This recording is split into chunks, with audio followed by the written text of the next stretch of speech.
Bonjour à tous et bienvenue sur la chaîne de votre liberté. Ici, on parle de liberté financière, immobilier fractionné, immobilier physique, bourse crypto, tout ce qui nous permet d'atteindre notre liberté. Et on se retrouve ce soir, juste avant le week-end, pour analyser un nouveau projet chez Realty, une nouvelle holding. Alors du coup, je m'y attendais pas du tout, je l'avais pas du tout anticipé celle-là. Je pensais qu'on avait fini dans ce quartier-là. Mais non, clairement hier, ils nous ont pas tout dit lors du CC. Et du coup, on a une nouvelle holding sur Arcola. Alors voilà, on va analyser tout ça. Avant de commencer, encore une fois, par souci de transparence, je vous montre que sur la dernière propriété, j'ai acheté donc de la holding Milton de tokens.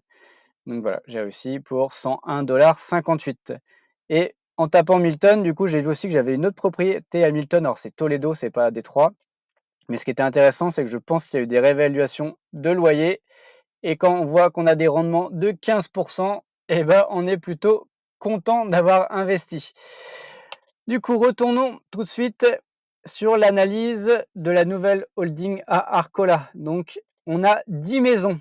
Donc, on avait justement vu que sur Arcola, on n'avait pas sélectionné toutes les maisons. On se demandait pourquoi. Et ben en fait, ils avaient sélectionné que les maisons du sud et les maisons du nord, ils les avaient gardées pour la suite. Et donc du coup, on a 10 maisons, 10 nouvelles maisons en tout cas sur Arcola Street.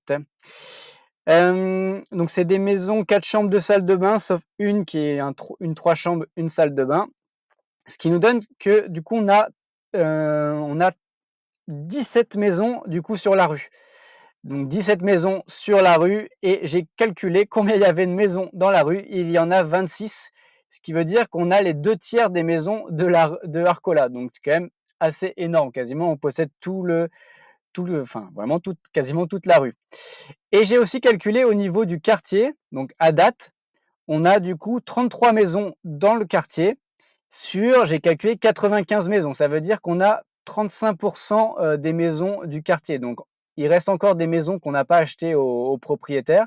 Donc, potentiellement, on pourrait encore augmenter notre part dans le quartier, ce qui est honnêtement assez exceptionnel. Et je vais en parler après. Et je pense que je vais augmenter mes investissements, en tout cas sur cette holding. Du coup, ce qu'on peut voir, alors je vous laisserai aller voir les photos, mais bon, comme d'habitude, c'est toujours les mêmes styles de maison. Elles sont plutôt bien entretenues. Voilà, et parfois il y a quelques petites, on voit que là, ça s'est un peu décollé, mais bon, il y a un budget travaux qui est là pour faire ces petites réparations qui sont prévues. Et voilà, on n'a pas de photos de l'intérieur, mais elles sont déjà louées. C'est aussi la raison. Donc voilà, je vous laisserai aller voir les photos si vous voulez aller, si ça vous intéresse. Du coup, on a 168 000 $ à lever, ce qui nous donne à peu près 67 000 $ par maison. Donc c'est cohérent avec les autres maisons, c'est à peu près la même chose. Au niveau du rendement espéré, donc on est à 10,39%. La reine start toujours au 1er décembre, ce qui nous donne un rendement la première année de 8,85. Le token, il est à 50,29 $, ce qui nous donne 47,49 €. Alors, on a un peu plus à lever que les autres fois. Alors, bon, la dernière, ça a mis à peu près 3 minutes à partir. Un peu plus le lendemain matin, ça a mis quand même presque 1 heure à partir le reste. Alors après, on sait que ça va moins vite les 12 heures suivantes. Mais bon, là, un samedi après-midi, la dernière fois, c'était pas parti très vite. Je pense qu'on aura le temps pour investir. Mais bon, si vous êtes vraiment intéressé, selon moi, ne tardez pas. Ne tardez pas, parce que, à mon avis, ça peut partir assez vite. Et je vais vous donner ma note après. Honnêtement, pour moi, c'est l'une des meilleures propriétés que l'on ait eues sur Realty. Du coup, qu'est-ce qu'on a d'autre comme information? Au niveau financier, très important, le loyer. Donc on a 8 000 $ de loyer sur 10 maisons, ce qui nous donne un loyer moyen de 800 $. Donc on voit aussi qu'on est en dessous, parce qu'en général, sur les 4 chambres, 2 salles de bain, on était plutôt aux alentours de 900 $. Donc là, on est à 800 $. Donc il y a vraiment un gap d'augmentation assez important, ce qui nous permettrait vraiment d'augmenter encore ce rendement de façon assez significative. Donc là, c'est un gros point positif également. Ensuite, au niveau de l'investissement, donc on achète ces 10 maisons à 550 000. On a une enveloppe travaux de 30 000 $, donc après tous les autres frais habituels.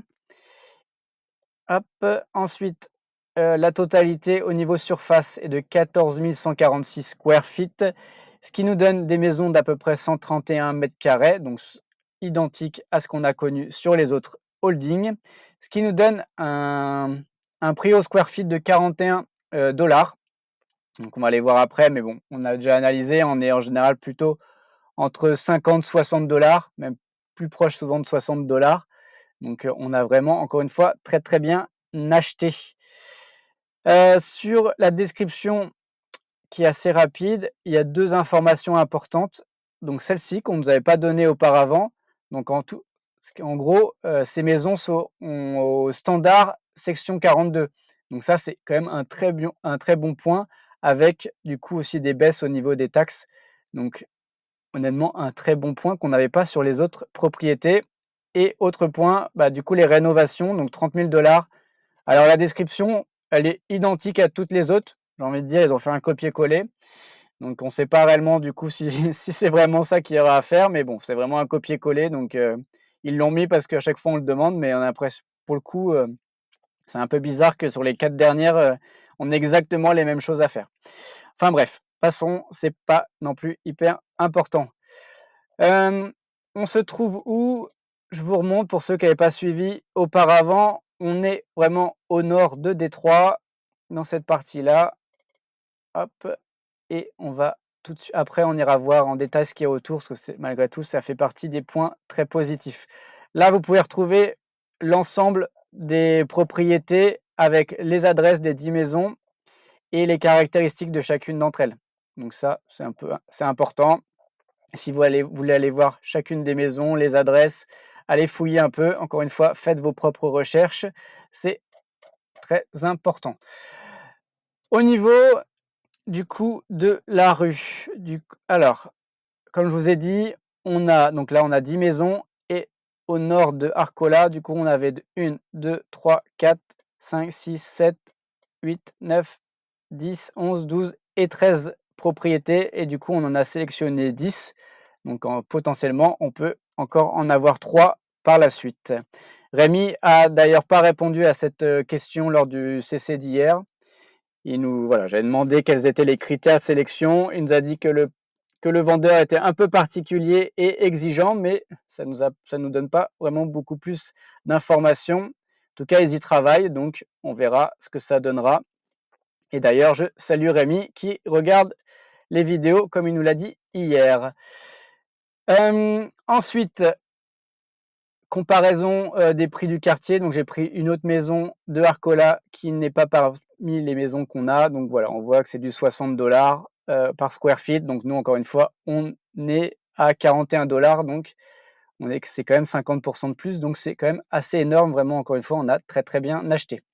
Au niveau des loyers, on voit ça aussi, on l'a étudié plusieurs fois, mais les loyers pour des maisons 4 chambres de salle de bain, on peut être plutôt vers des 1300, 1400, bon 1600 à mon avis, il va avoir du mal à louer.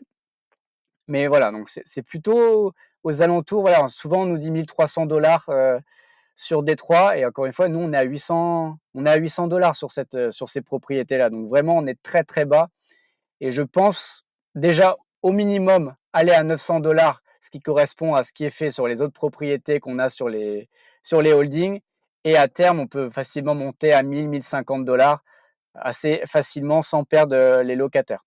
Donc vraiment de très belles perspectives d'augmentation de rendement. Ensuite, j'en ai déjà parlé sur d'autres analyses, mais c'est quand même un point hyper important sur ces propriétés. C'est au niveau de la proximité de toutes les usines, on va les voir après, et du travail. Donc c'est vrai qu'il y a énormément de sociétés aux alentours, d'entrepôts, d'usines de fabrication de voitures, ou en tout cas tout ce qui gravite autour de l'automobile, et qu'on voit quand même qu'il y a 38% des actifs qui vivent dans ce quartier qui ont moins de 15 minutes pour se rendre au travail. Donc c'est quand même un confort, enfin, un confort hyper intéressant. Donc les gens, à mon avis, avec toutes les usines qu'il y a autour, ont pas envie de changer de quartier. Et donc si on les traite bien, si on fait des choses intéressantes dans la ville et qu'on n'augmente pas tant que ça les loyers, enfin normalement on ne devrait pas perdre ses locataires. Et du coup, encore une fois, du coup, moins de vacances locatives, donc du coup, pas de baisse de rendement. Donc ça, c'est hyper important. Et du coup, ce que j'avais pas forcément souvent fait sur les autres analyses, on va aller voir ce qu'il y a vraiment autour. Typiquement, là, on a un entrepôt, donc du coup, on est sur, non, c'est plus les châssis, donc sur des châssis. Là, on a un centre de recyclage juste à côté. Là, on a une usine d'assemblage de Chrysler.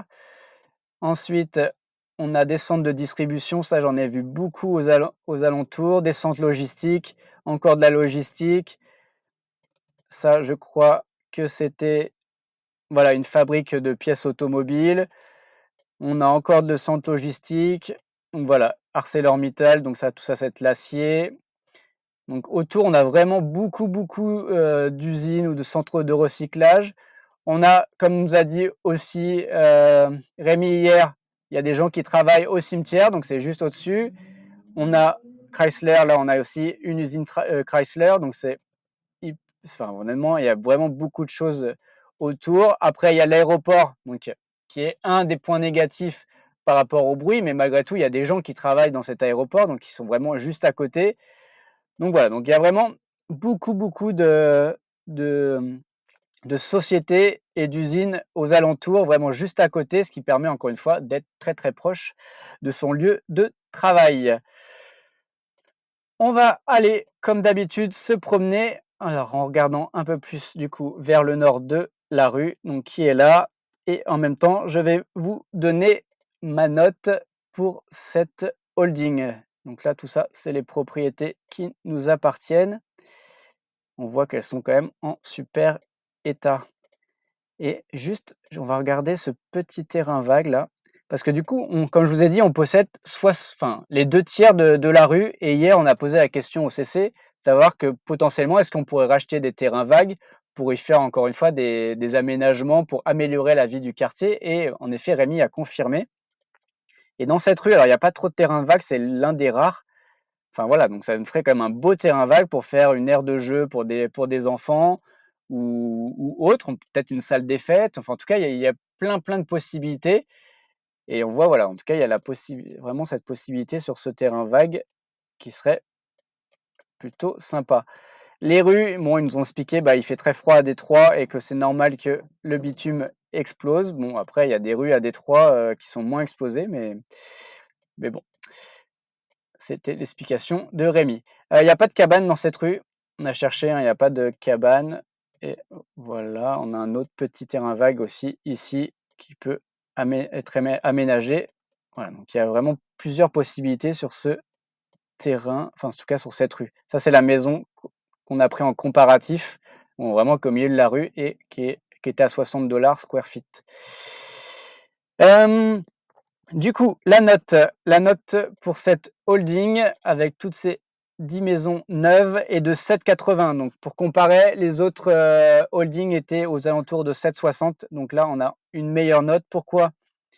Bon, déjà, on est pris sous le marché. Le loyer qui est vraiment faible à 800, alors que je pense que, encore une fois, les autres 4 chambres, 2 salles de bain étaient aux alentours de $900 et même ça, c'est en dessous du marché. On a les normes section 42, donc ça peut aussi nous offrir plus de stabilité au niveau du loyer. Les biens sont récents et bien entretenus et on a quand même une enveloppe travaux confortable s'il y a des dégradations. Le quartier est toujours quand même très bien desservi aussi pour le travail, on l'a vu, et avec des perspectives assez énormes en possédant les 2 tiers de la rue. Donc ça, c'est vraiment un énorme point. Les petits points négatifs, bon, c'est exactement les mêmes que j'ai pu vous dire auparavant. La Rain Start qui est dans 2 mois et le fait qu'on soit entre un aéroport, quand même beaucoup de dépôts ou parking, en tout cas en attente. En tout cas, il y a quand même beaucoup de mouvements avec tous les véhicules aux alentours, hein. Donc il y a des centres logistiques, donc forcément il y a des camions, il y a du trafic de camions.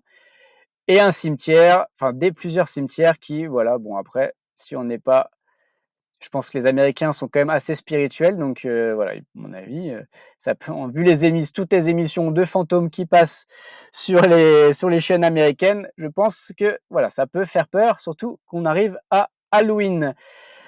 Voilà, en tout cas, moi je pense que je vais clairement acheter plus que 2 tokens. Je vais essayer de faire plutôt 4 tokens, parce que je pense vraiment qu'il y a vraiment des bonnes possibilités sur ce quartier. Et vraiment, celle-ci est encore mieux que les précédentes. Voilà, j'espère que vous avez apprécié cette analyse. Dites-le moi en commentaire, mettez-moi un like. Si vous n'êtes pas encore abonné, abonnez-vous pour ne rien manquer. Et je rappelle que tout ceci ne sont pas des conseils en investissement, mais juste un partage d'analyse que je fais déjà pour moi-même. Voilà, on se retrouve dans une prochaine vidéo. Ciao!